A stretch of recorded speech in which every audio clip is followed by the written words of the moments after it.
नमस्कार, मैं हूं देवेंद्र गौतम। नुक्ताचीनी न्यूज़ में आपका स्वागत है। आज मैं थोड़ी बात करूंगा सीनियर सिटीजन्स की। जब तक सर्विस सेक्टर के लोग जॉब में रहते हैं, एक ख़ास डेट को उनका वेतन मिल जाता है, उसी हिसाब से उनका बजट बन जाता है, मंथली बजट। अपने परिवार की सारी जिम्मेवारियां वो निभाते हैं उससे।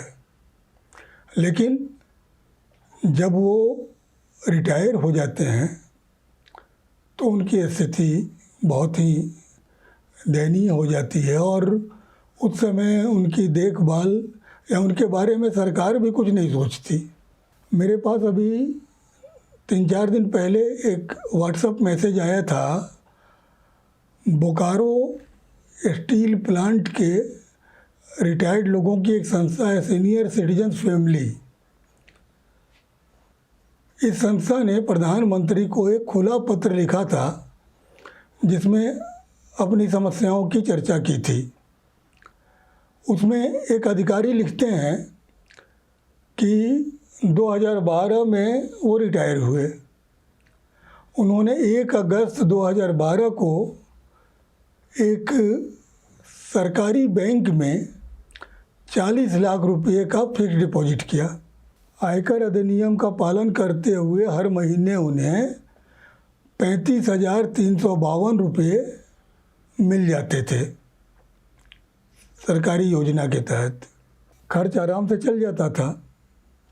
5 साल तक आराम से उन्होंने काम किया, परिवार चलाया, अपने क्या कहते हैं वृद्धावस्था को आराम से निकाला।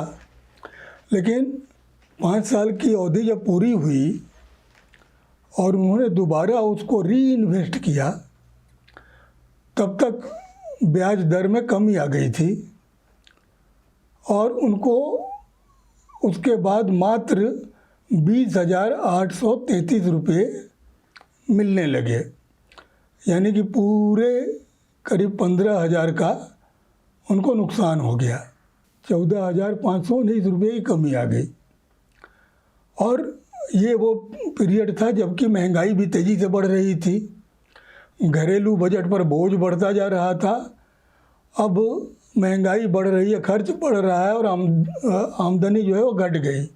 नतीजा क्या हुआ कि कुछ ज़रूरी चीज़ों में भी उनको कटौती करने के बारे में सोचना पड़ा। सरकार को इससे कोई समस्या नहीं है, उनका जीवन कैसे चलता है सरकार को इससे कोई मतलब नहीं है। पत्र में शिकायत की गई है कि मोदी सरकार ने 2014 में सत्ता में आने के बाद समाज के सभी वर्गों को सुविधाएं देने का काम किया, लेकिन सीनियर सिटीजन्स के लिए कुछ नहीं किया। जो पहले से सुविधाएं मिल रही थी उसमें भी कटौती कर दी। सरकार आंकड़ों की बाजीगरी में सब कुछ अच्छा दिखाती रही, लेकिन ठोस धरातल पर स्थिति बिल्कुल इसके विपरीत थी। वास्तविकता यह थी कि जीवन के जब तक सेवा काल में एक अधिकारी रहता है उसे किसी चीज़ की कमी नहीं होती है, विलासिता की वस्तुओं का भी वो उपभोग कर पाता है।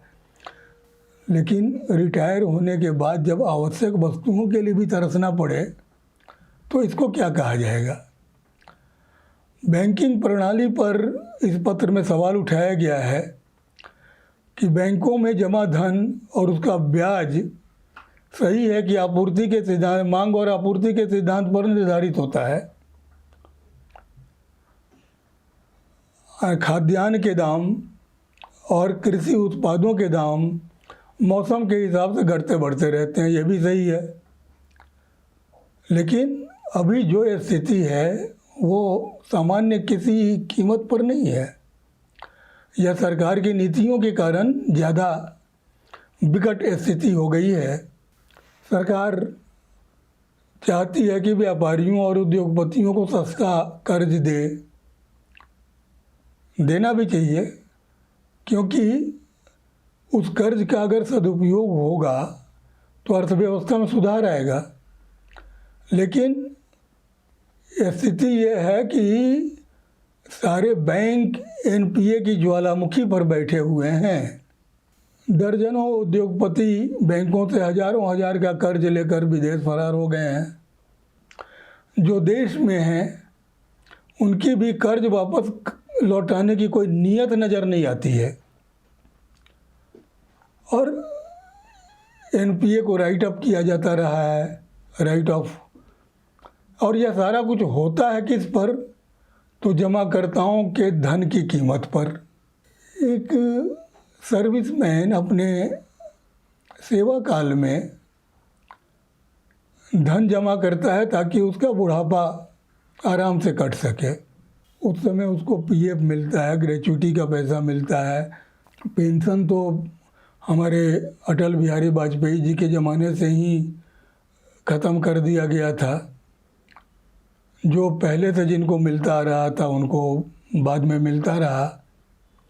अब ये नई प्रणाली सरकार ने क्या अपनाई कि जो आपका, या तो आप अपने सेवा काल में रेकरिंग डिपॉजिट में जमा करते रहिए, रिटायर होने के बाद आपको एक निश्चित राशि मिलती रहेगी प्रति माह। दूसरी बात यह है कि जो रिटायर होने के बाद कुछ लोग करते हैं कि पीएफ और ग्रेच्युटी से जो पैसे मिलते हैं उसको फिक्स डिपॉजिट करते हैं ताकि उनको महीने में एक नियमित राशि मिले। सरकार ने जो कुछ किया, ब्याज की दर लगातार घटती चली गई। जो पहले 2014 के पहले एक योजना थी वरिष्ठ नागरिकों के लिए, रिटायर्ड पर्सन्स के लिए, उसमें फिक्स डिपॉजिट पर 9.2% ब्याज का प्रावधान किया गया था। मोदी सरकार जैसे सत्ता में आई इसको घटा के सबसे पहले 8.3% किया। इसके बाद 2020 में इसको और घटाकर 7.4% कर दिया, और फिक्स डिपॉजिट करने की राशि को राशि की अधिकतम सीमा को 15 लाख कर दिया। 15 लाख के फिक्स डिपॉजिट पर अगर प्रति माह जो पैसा मिलेगा वो 11,100 के आसपास होगा। आज महंगाई जिस तरह से सुरसा की तरह मुंह बाए हुए खड़ी है, इसमें क्या आपको लगता है कि 11,100 रुपये में बुढ़ापा कट जाएगा? एक वृद्ध दंपति का खर्च निकल जाएगा। मकान का किराया देना होगा, राशन खरीदना होगा, दूध, फल, ये तमाम चीज़ें आ जाएंगी 11,000 में। वरिष्ठ नागरिकों ने मांग की है कि ब्याज की दर कम से कम 12% कर दिया जाए और आयकर अधिनियम का पालन करते हुए जमा राशि की कोई अधिकतम सीमा नहीं हो। जो अधिकारी हैं, बड़े अधिकारी जो रह चुके हैं अपने सेवा काल में, निश्चित रूप से उनके पास ज़्यादा पैसे मिलते हैं रिटायर होने के बाद, तो अपने खर्च के हिसाब से जो जीवन में कार पर चला वो रिटायर होने के बाद साइकिल पर तो नहीं आ जाएगा। आएगा तो उसके अंदर इन्फिनिटिव कॉम्प्लेक्स आ जाएगा। सरकार के पास इस संबंध में सोच नहीं है, ऐसा नहीं कह सकते हैं। सरकार ने बहुत सारे प्रावधान किए हैं मोदी सरकार ने। हम इस पर भी चर्चा करेंगे अगले एपिसोड में। फ़िलहाल ये है कि वरिष्ठ नागरिकों के जो मतलब सर्विस सेक्टर से जो रिटायर्ड लोग हैं उसमें कई तरह के लोग हैं। एक क्या कहते हैं, चपरासी भी है, एक मैनेजिंग डायरेक्टर स्तर का अधिकारी भी है। तो सरकार को ये सोचना चाहिए कि उनका जीवन जिस तरह वो अपने सेवा काल में जीते थे उस तरह का जीवन वो कैसे जी सकें, कैसे ये संभव है। सही है कि अर्थव्यवस्था संकट में है, भारी संकट में है। लेकिन कैसे इसको बेहतर किया जा सकता है ये सोचना चाहिए। राजधर्म यही है और सरकार को राजधर्म का निर्वाह करना चाहिए। मोदी सरकार ने वरिष्ठ नागरिकों के लिए जो योजनाएं बनाई हैं उन पर हम अगले एपिसोड में बात करेंगे। फ़िलहाल बस इतना कहना ज़रूरी है कि सरकार को हर स्तर के सर्विस सेक्टर के हर स्तर के अधिकारी और कर्मचारी,